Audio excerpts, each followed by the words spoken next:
Bonjour chers camarades boursicoteurs, j'espère que vous allez bien. La Banque du Canada est coincée. Non seulement elle est coincée, mais elle s'est probablement peinturée dans le coin, ce qui pourrait la forcer à introduire une nouvelle hausse de 25 points de base de son taux directeur. Et oui, vous voulez savoir pourquoi? Eh bien, c'est ce que je vous explique dans cette vidéo. Mais avant de commencer, je vous rappelle que la meilleure façon de soutenir mon travail, eh bien, c'est de rejoindre la chaîne en cliquant sur le bouton se rejoindre juste en dessous de la vidéo ou de simplement m'envoyer un super merci. Alors, pourquoi la Banque du Canada s'est-elle peinturée dans le coin ou potentiellement peinturée dans le coin? Eh bien, pour comprendre, il faut aller voir les données de l'inflation qui ont été publiées hier par Statistique Canada.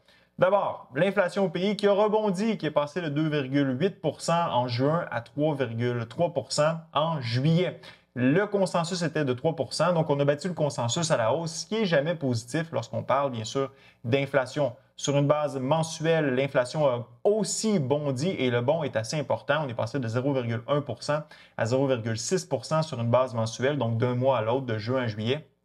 Et lorsqu'on annualise les 3 derniers mois, on est à 4,4 donc l'inflation au pays est encore très élevée par rapport à la cible de la Banque du Canada qui se trouve dans l'intervalle de 1 à 3 normalement le point médian qui est à 2 Et il se trouve que le Québec est la province dans laquelle l'inflation a été la plus élevée en juillet à 3,9 Donc, fait intéressant que je désirais vous partager. Maintenant, lorsqu'on parle de la tendance des inflationnistes, eh bien, elle se poursuit. Il n'y a pas de doute là-dessus. Même si on a eu un rebond en juillet du côté de l'inflation au pays, la tendance des inflationnistes se poursuit. Cette tendance, eh bien, vous pouvez la voir avec la ligne qui est en bleu pâle ici. Elle continue de descendre. Ça se fait lentement mais sûrement. Mais l'inflation continue de baisser au pays, c'est-à-dire le rythme d'accroissement des prix continue de baisser. Évidemment, ici, lorsqu'on inclut l'essence où on prend le panier complet de l'IPC, eh bien, vous voyez le petit rebond.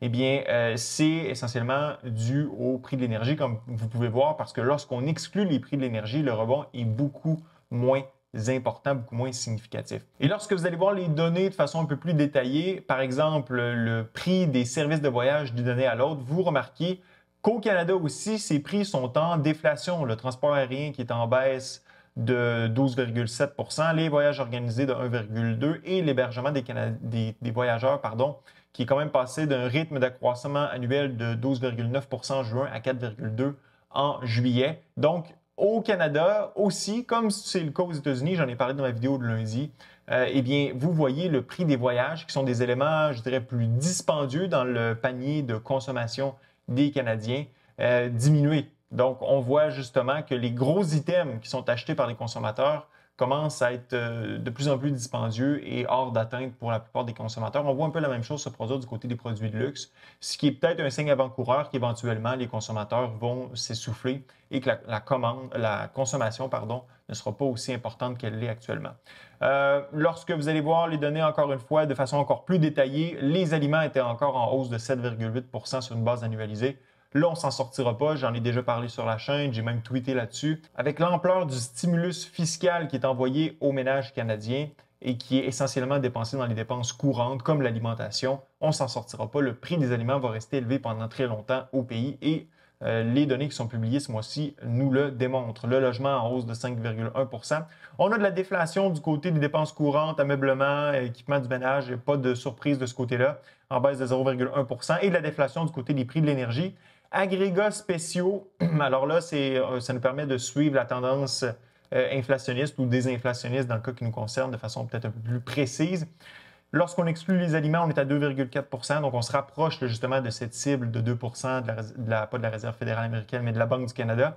Lorsqu'on exclut les aliments et l'énergie, alors là, on est encore un peu élevé là, à 3,4 La Banque du Canada qui cible 3 d'ici la fin de l'année, on devrait l'atteindre, du moins si la tendance se poursuit. Et du côté des biens à 2,3, les services à 4,3, les services qui restent encore assez élevés. Lorsque vous allez voir les éléments qui ont participé à faire augmenter le plus l'inflation, et il n'y a pas de surprise, hein, le coût de l'intérêt hypothécaire, alors qui est évidemment fonction du taux directeur lui-même, qui est en hausse continue depuis pratiquement 18 mois. Je dirais essentiellement 18 mois. Donc, hausse qui a participé à faire augmenter l'inflation à 30,6 le loyer, l'électricité, la viande, donc encore une fois les aliments. Les données fondamentales qui sont surveillées par la Banque du Canada, alors là, il faut suivre ça de très près parce qu'évidemment, ça influence les décisions qui sont prises par Tiff Maclean et compagnie. L'IPC com à 4,8 en baisse par rapport à 5,1 au mois passé. L'IPC médiane se maintient à 3,7.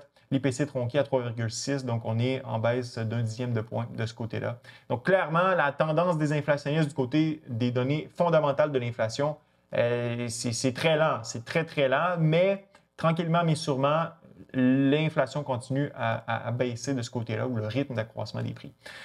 Maintenant, alors là, si vous voulez comprendre pourquoi la Banque du Canada s'est peinturée dans le coin, pourquoi la Banque du Canada est coincée, elle pourrait relever encore une fois son taux directeur de 25 points de base pour l'amener à 5,25 %, eh bien, c'est là que ça se passe et je vous explique pourquoi.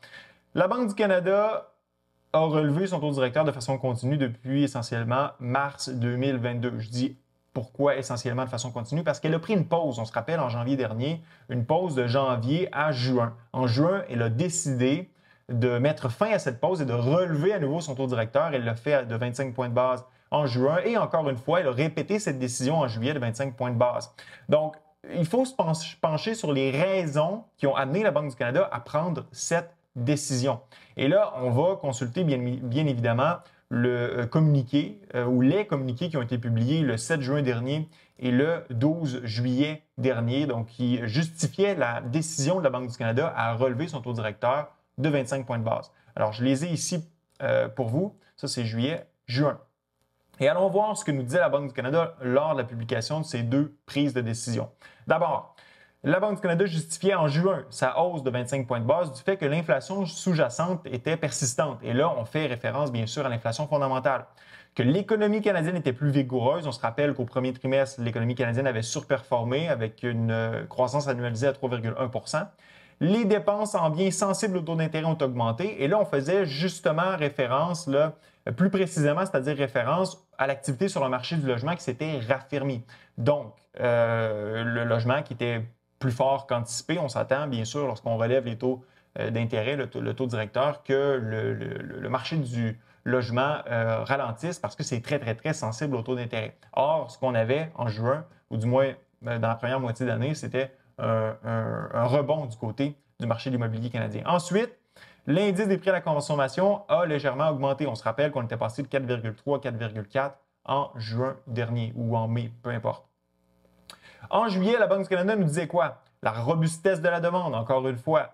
Tension sur le marché du travail, pression inflationniste, croissance économique des États-Unis plus forte que prévu, économie canadienne plus vigoureuse, activité sur le marché du logement qui s'est un peu raffermie, donc encore une fois le marché de l'immobilier canadien, et les mesures d'inflation fondamentale qui étaient encore très, très élevées. Or, il se trouve qu'actuellement, tous les éléments qui ont été mentionnés par la Banque du Canada en juin et en juillet pour justifier sa hausse de 25 points de base du taux directeur, bien, elles existent encore. L'économie canadienne, on n'a aucun signe qu'elle ralentit plus rapidement qu'anticipé. L'économie canadienne qui reste assez stable, donc qui performe encore assez bien. L'économie américaine qui performe elle aussi assez bien, on l'a vu hier avec la publication des ventes au détail qui en ont surpris plus d'un, avec une hausse de 0,7 % sur une base mensuelle, alors que le consensus était de 0,4 %. Donc oui, dans ma vidéo de lundi, je vous disais le consommateur à court de carburant, c'est peut-être le cas pour les achats qui sont plus dispendieux comme les billets d'avion ou les dépenses de luxe, mais le consommateur américain est encore bien vivant et on l'a vu à travers ces données de vente au détail. Donc, économie canadienne encore robuste, économie américaine encore au rendez-vous. Maintenant, pour ce qui est des données fondamentales de l'inflation, elles sont encore élevées. On le voit ici, le ralentissement des données fondamentales de l'inflation se fait très, très lentement. On parle de l'inflation de l'IPC général. On nous parlait en juin du rebond de l'inflation. Eh bien, qu'est-ce qu'on a eu en juillet? On a eu un rebond aussi de l'inflation. Donc, c'était de mars à avril. Et là, ici, de juin à juillet, on a le même genre de rebond, même que ce rebond-là est beaucoup plus important que ce qu'on avait eu de mai à avril. On nous parle aussi du marché de l'immobilier, que ce soit en juin ou en juillet, qui s'était raffermi. Bien, devinez quoi? Qu'est-ce qui se passe avec le marché de l'immobilier? Les ventes de maisons connaissent la plus forte hausse annuelle en 2 ans. Et oui, le marché immobilier canadien qui en un an, les ventes réelles ont augmenté de 8,7 comparativement au même mois l'an dernier. D'un mois à l'autre, ça a rebondi de 0,7 Donc, clairement, le marché de l'immobilier canadien est encore au rendez-vous, est encore fort. Les prix ont même rebondi quelque peu. Donc, tout ça pour vous dire, tous les éléments sur lesquels s'est basée la Banque du Canada en juin, en juillet pour rehausser son taux directeur de 25 points de base, ils sont toujours là et plus vivants que jamais. Alors, qu'est-ce que la Banque du Canada va faire avec ça? Parce que si la Banque du Canada ne hausse pas son taux directeur à la vue de ces éléments, de ces données, eh bien, à mon avis, elle perd toute crédibilité. Pourquoi en juin et en juillet, la Banque du Canada a relevé son taux directeur en fonction de ces éléments et qu'en septembre, donc la décision de septembre prochain, elle ne le ferait pas. Bon, vous allez me dire, il reste encore quelques semaines de données. Effectivement, on va suivre ça de très près. Mais actuellement, au moment où je vous parle, si la Banque du Canada veut maintenir sa crédibilité, elle n'a pas le choix, à mon avis, de relever son taux directeur. Est-ce que c'est la chose à faire? Je ne crois pas. Vous avez mon opinion là-dessus. Je pense que si j'avais été la Banque du Canada, j'aurais poursuivi la pause qu'elle avait annoncée en janvier pour laisser le temps à l'économie d'absorber toutes les hausses de taux directeurs qui ont été introduites. On se rappelle que le renouvellement des hypothèques qui se poursuit de mois en mois, de semaine en semaine, va être un élément important dans le ralentissement de l'économie canadienne. Maintenant, les taux obligataires au pays continuent d'augmenter. Pourquoi? Parce que justement, ce scénario de taux directeur au pays qui va rester élevé pendant plus longtemps est plus vivant que jamais. Présentement, on n'anticipe aucune coupe dans le taux directeur de la Banque du Canada. On voit ici le rendement des obligations 5 ans au pays augmenter de façon continue. Et ça nous indique peut-être que justement la Banque du Canada pourrait aussi relever son taux directeur lors de la décision de septembre prochain. Et c'est quelque chose qui pourrait arriver aussi aux États-Unis, parce que même du côté de la Réserve fédérale américaine, on ne ferme pas la porte à de hausses supplémentaires de taux directeur parce que les minutes ont été publiées aujourd'hui et c'est essentiellement ce qu'on pouvait lire entre les lignes. Donc, prochaine décision, le 6 septembre prochain, comme je viens de vous mentionner, bien, il risque d'avoir quelques publications de données d'ici là qui vont certainement influencer la décision de la Banque du Canada. Mais selon moi, la Banque du Canada s'est peinturée dans le coin parce qu'en introduisant encore une fois une hausse de 25 points de base, alors qu'une quantité importante de hausses qui ont été introduites précédemment n'ont toujours pas été absorbées par l'économie, ça risque d'augmenter le choc économique lorsque l'entièreté de ces hausses de taux directeurs vont être absorbées dans l'économie. Maintenant, ce que je veux savoir, eh bien, dans la zone commentaire, pensez-vous comme moi que la Banque du Canada s'est peinturée dans le coin, et que si elle ne hausse pas son taux directeur de 25 points de base, eh bien, elle perd sa crédibilité. Ce fut un plaisir d'être avec vous. À la prochaine.